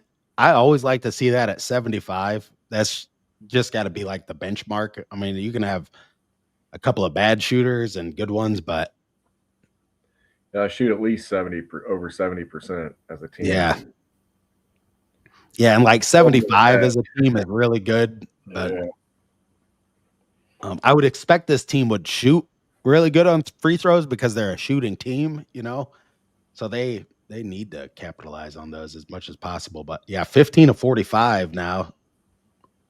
Yeah, you went from over 50% to what we hit 2 threes out of 20 in the second half. Yeah, I mean they were like, earlier on when we were talking about the stats, they were just crushing it. So I was saying streaky. You have all that 3-point shooting. You're real streaky. Score 100 points one game, then come back the next game and score 60.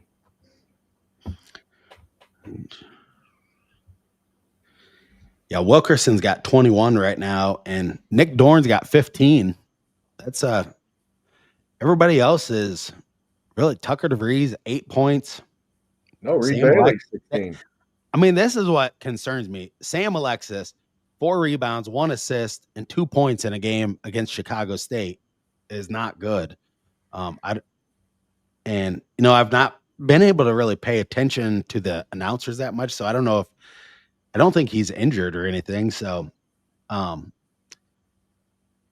Nick Dorn doing that is good. Reed Bailey ends up with 16 points and 8 rebounds. So, I mean, a little bit better game Yeah. for him. But they really in the Big Ten, they're going to need both of those guys to show up every night. I mean, because we don't have any What do other you guys. think about playing them together, like getting them on the floor at the same time? Yeah, I like that.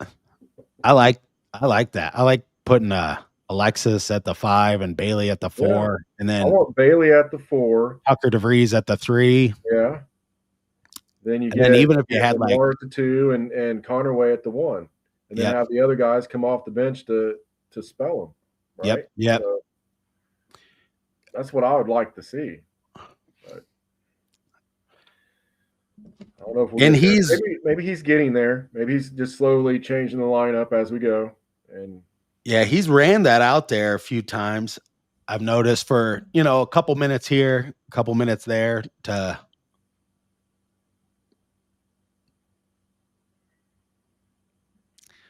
Yeah, it's a little bit concerning because we're normally like 90 plus against most of these teams. So, I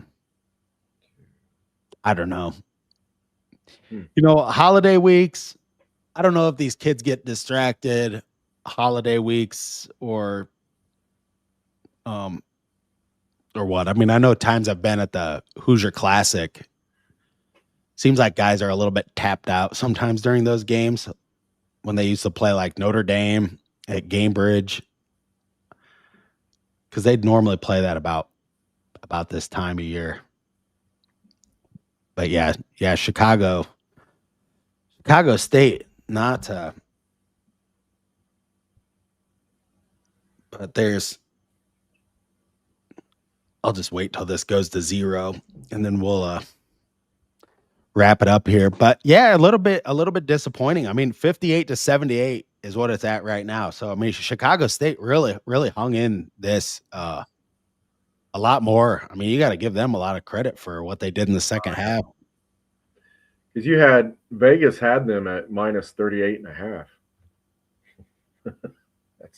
Yeah, they're outscoring them 29-26 right now in the second half. Wow. Yeah.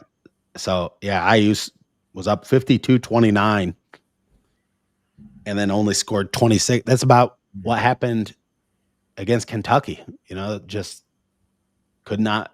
Well, in the Kentucky game, they scored 21. Yeah, 21. They got outscored 21-40 in the second half of that game. So you got to play a full game. You can't just play half the game. Yeah. Wow. And yeah, this is the same. I mean, if this would have been Mike Whitson game right here, I would be like ripping him to shreds right now. I mean, so yeah, this team doesn't seem to stay focused for the whole game. It's happened multiple times now. Yeah. And I don't know if they need, you shouldn't have to have a great opponent out there to, I mean, I just heard Saban the other day saying the standard is the standard. You got to get guys. And it's like listening to Kurt Signetti talk on game day. He was saying that, Yeah. It's like, it doesn't matter, Well, and you're supposed to be playing hard in the same way all the time. You don't let up because somebody's good or bad, or we're up 30 or we're up 5. Like, you're supposed to be playing hard all the time. You're conditioning your mind to be that way. So you don't want to, like, letting up is not acceptable at all. Not an option. No. Yeah, you're playing against the game of basketball itself and playing against your own potential, of like, that's what you gotta. Every point, every minute matters. If it's not in that game, it's to your career, right? Like, you're putting film out there, you're putting tape out there, you're accumulating stats. Like, if you want to go the next level, every minute, every point, every rebound counts, man. Like, It what are does. you doing? Why are you like, oh, I'm all of a sudden I'm just gonna let up because we're good. Like, Yeah. oh, you're good. It's gonna Are you in the jack up NBA yet? yeah. Are you a millionaire yet? Like some of these guys probably are, but Some of these guys are. It's crazy. yeah, that's hard to get used to, man, for some of us old school guys. And they're getting paid to play. Wow. Like Steve Alford only played in the NBA 5 years because he was just like a relentlessly hard worker to try to get open. It's amazing that he even played 5 years in the NBA with his size and no athletic ability. I mean, really, he was very limited in that way, but Stay out there and shoot shots, man. he's the guy I always think like, dang, he played in the NBA and is he 6? How tall is he? He's like He's only like like, 6'1" or something. yeah, he wasn't like a 6'6". Like nowadays, all these guys that play on the outside are a lot taller, but yeah, they got to play. I think it went to 0. I flipped over to the stats. Yep, that's the final. 58-78 ends up the final, and they end up, even dropped it. 15 of 46 is what they ended up on threes, 32%. And their luck. This Chicago State team is a terrible shooting. They're terrible at shooting 3-pointers statistically. So they were 4 of 20, 20%, which is terrible. They were 6 of 6 on free throws. Chicago State was. Total rebounds 28-40. Offensive rebounds 12. Offensive rebounds for Indiana to their 8. 28 defensive rebounds to their 20. 24 assists for Indiana, and Chicago State had 7. Indiana had 3 blocks, and Indiana had 6 steals. Chicago State had 8 steals. Right there. You can't turn the ball over to Chicago. This team does not have a lot of length. They're like a bunch of 5'11" to 6'5", 6'6". That's the only range they kind of have. So, yeah, taking care of the ball has got to be something for them. Right. They points in the paint 26. You got to hit your shots because if you're not a good rebounding team, man, you can't be turning the ball over, giving the other team extra possessions, and then and missing a bunch of shots because you can't rebound. Like it's not going to help you. And just got to remember, man, this team is a 3-point team right now, and it's live and die by the 3. Basically, it looks like until they develop some secondary offense of some sort. Yeah, it is. It is.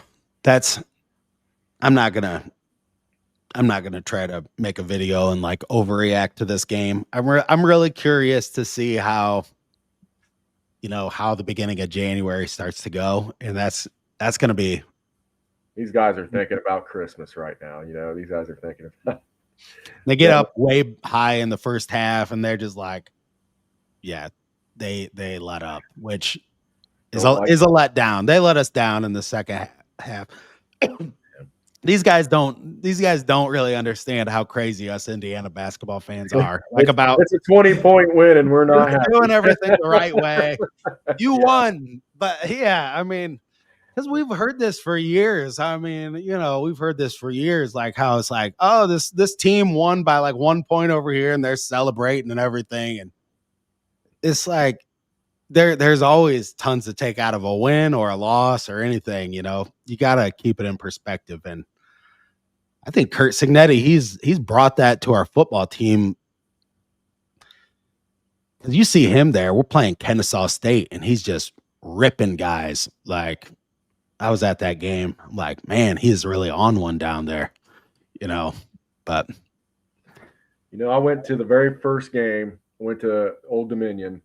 And it was either the first play or the first play that Old Dominion had. Their quarterback ran the ball for a touchdown. Like a 90-yard touchdown. He did that twice in that game. Yeah. And me and my cousin just kind of look at each other, like, well, this isn't starting off good. And we had this guy sitting behind us that was like the whole game, the entire game yelling how it's the same old IU. They suck. They're not going to a bowl. Like the whole game, man.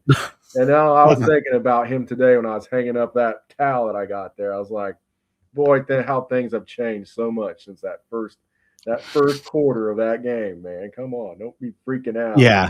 They slipped up on defense on those plays, but that quarterback was a really good runner on that team. I mean, Old sometimes Dominion he had was a good season this year, man. They were a decent team. yeah, and so was Kennesaw State. Kennesaw Mm-hmm. State ended up, I think winning.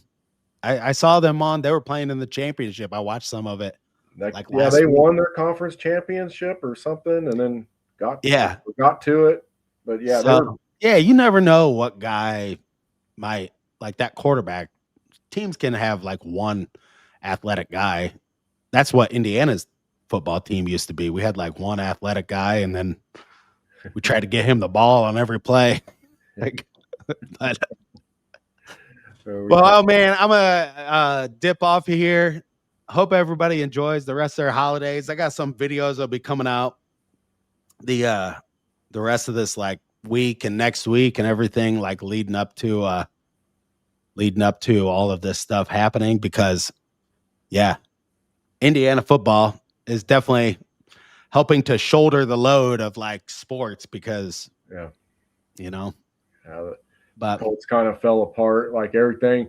I remember at one point in the season, it was like the football team, the basketball team, and then the Colts were like all undefeated at one point. It was just remember we had that one weekend where the weather was really nice and everybody won that one day. It was like I just enjoyed it. That was like everything was going right in Indiana. Yeah. Then that Daniel Jones, the Achilles went out. And I'm getting tired of hearing that word, to be honest. I'm getting tired of hearing the word Achilles, because Tyrese and everybody else getting hurt, man. It's wacky how many you did not hear about this injury like in the 90s really at all. Right. Like where did all the Achilles injuries start coming from? Because it was knees. I think it was like 10, 20 years ago, it was a lot of people having knee problems. Yeah, it was just all ACLs and stuff. Back then, I mean, I only knew like an old man that was like 75 years old, and Keith Leggett, friend of my grandpa's, he like tore his Achilles on the golf course. I mean, that's like the only person I ever heard of doing that. I'm like, what did you do? It's like, why don't you do that? Yeah. I don't think the surgery back then was as good. Like he was in like a big booted cast or something, but yeah, it's a nasty one, man. And of course, those guys are getting the absolute best care, best doctors that money can buy. And they got a new surgery. They got a new way to do the surgery where they implement that thing. Like Aaron Rodgers got it, but I am loving watching Phillip Rivers. I think he's gonna beat the 49ers, and it'll be fantastic. Is that on Monday Night Football too? Yeah. So they're off all weekend, so we can watch all these games and then watch the Colts Monday, which should be entertaining. Hopefully they're the Manning cast. I hope Manning's doing that game, because I always watch those with it'd be pretty funny. Probably some of the comments they'll have on the side about Phillip Rivers and his age and whatnot. Probably be a good one to check out. Yeah, especially with Manning's got to be a little bit envious. Like, I could go out there and throw a couple of passes too. Why didn't they call me? I really had to. Yeah. I wonder if do you think that they called Tom Brady or anybody else? Do you think they even? I think it was just that Shane Steichen was friends with him, and they were already friends, so they kind of had that connection because they were, worked together at the Chargers. I think that's the only reason why, and because he knew the offense. Because I was looking, Nate Sudfeld, he's sitting on the couch somewhere. He's not that old, that quarterbacked Indiana, and he played. He was backup for Philadelphia for a little bit. But that dude is out there. I was looking up, like, Sam Bradford's only 38 years old. It's amazing. Sam Bradford, he's been like out of the league for a while. Yeah. He's only 38, but there's maybe a few people, but Brady, with his ownership interest in the Raiders, I don't think he could go back and play. He's probably got contractual things, but he's got a lot going on, right now. It's going to be interesting to watch that game and watch the rest of the playoffs, like see, who Ohio State's going to play, who Georgia's going to play, like how these matchups are going to play out leading up. But man, I can't wait for it. But Me neither. well, I hope everybody have a happy holiday out there. I'm going to log off of here, and thanks to everybody for tuning in to the Indiana Sports Connection, and thank you, Joe. And do you go by Joe or Joe or? Hey, just Joe or on either one. Sounds good. I saw in the email you said Joe, so I was like, all right, I'm going to call him Joe. Yeah. I like that. That's great. That's fine, man. I appreciate you having me on, man. It's fun. But yeah, we'll do this from time to time, and yeah, I always love talking about the Hoosiers. These live streams are good too because they give you a little bit more time to like watch the team and break it down with people on here and whatnot. So it's all new to me, really. So I'm just getting used to it. Dude, I think we did good. I think you did a great job. Just yeah, got a lot of good stuff about basketball. I know you love basketball and stuff like that. So yeah, I love sports. I wish I could have played sports or been a coach or something, but hell, for whatever reason, after high school, I just kind of went a different direction. And me too. I always think about that. I wish I would have got into coaching or anything like that because it's such a passion of mine, but I was like busy doing other stuff. But back in our day, man, there wasn't so much money in it. Like now you look at it and there's a whole different money, like YouTube and not only YouTube, but you can learn from YouTube a lot, or even coaching is different. Assistant. Back when I was going to college, like hardly any of this stuff looked possible. Because when I was at architecture school at Ball State, was like that was when the first time they even put like wireless internet in the classrooms. Yeah. I was going to college when that happened, man. So yeah, and then to see like how this has all turned out and how much money is in like even college sports now, like wow, I wish I would have went and kept going with the sports thing. So. Yeah, because look at like Kurt Signetti's assistant coaches. Some of those guys, they were making a $10,000 a year salary when he hired them on at IUP. They stuck with him. So I mean, not a lot of people can just, I don't know if you can work another job while you do, or, you definitely have the season and you need another job or whatever, but you got a super time consuming job and you only make $10,000. Like a lot of people just can't do that, Got to sell insurance on the side. Yeah. Sell something. But yeah, it has changed so much, but dude, thanks for having me on, my man. Yeah. Thanks for coming on. We'll be doing more videos together and stuff like that. And yeah, me, you, and Hillbilly Monkey, we'll go get some lunch sometime or something. We got to go find Hillbilly Monkey and get him on here next time. Oh, there he is, right there. He's got his light on. Hey, there he is. He's always there. All right. All right. Stay classy out there, Hoosier fans.